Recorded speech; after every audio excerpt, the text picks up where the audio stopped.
பிரியதர்ஷன், இன்று என்ன தலைப்பில் கூறப் போகிறீர்கள்? என் இனிய உறவுகளுக்கு என் இனிய வணக்கம். இன்று நான் பார்க்க போகும் தலைப்பு, வீட்டில் எந்தெந்த பொருட்களை எப்படியெல்லாம் வைத்தால் தரித்திரம் வந்து அடையும் என்பதை இப்பொழுது பார்க்கலாம்.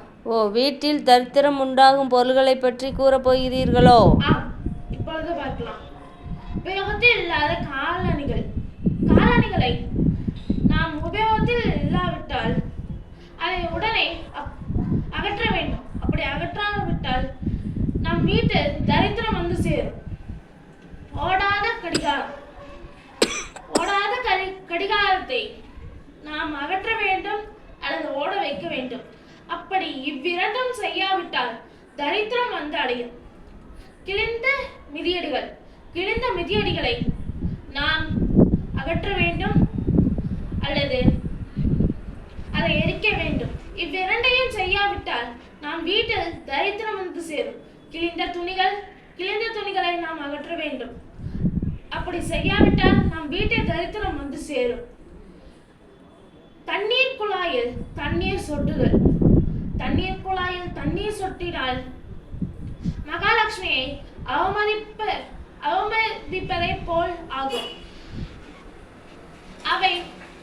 அதை உடனே அடைக்க வேண்டும். அப்படி செய்யாவிட்டால் தரித்திரம் உண்டாகும். மகாலட்சுமி நம் வீட்டை விட்டு விலகி செல்லும்.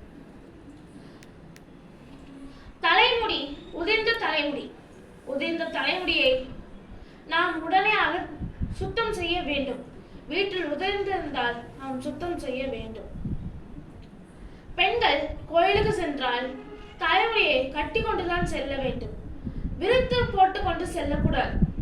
அப்படி சென்றால் கோயிலில் ஒரு தலைமுடி விழுந்தால் கூட கடவுள் நமக்கு சாபம் தருவாராம் என்பது ஐதீகமாகும். என்பதால் பெண்கள் கோயிலுக்கு சென்றால் தலைமுடியை கட்டிக்கொண்டே செல்கள்.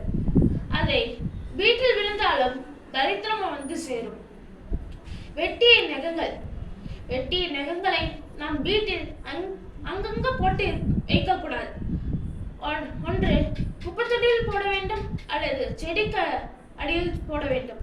இவ்விரண்டையும் செய்யாவிட்டால் நம் வீட்டில் தரித்திரம் வந்து சேரும். உடைந்த கண்ணாடி நம் வீட்டில் வைத்தால் அது நல்லதல்ல. உடனே அகற்ற வேண்டும். அப்படி அகற்றாவிட்டால் தரித்திரம் வந்து நம்மளை சேரும். இப்பொருட்களை நாம் இப்படியெல்லாம் வைத்திருந்தால் தரித்திரம் உண்டாகும் என்பதால் நேயர்களே, எல்லா பொருட்களையும் சரியாக வைத்திருங்கள் என்பதால் அப்படி வைத்திருந்தால் நம் வீட்டில் தரித்திரம் வந்து சேராது.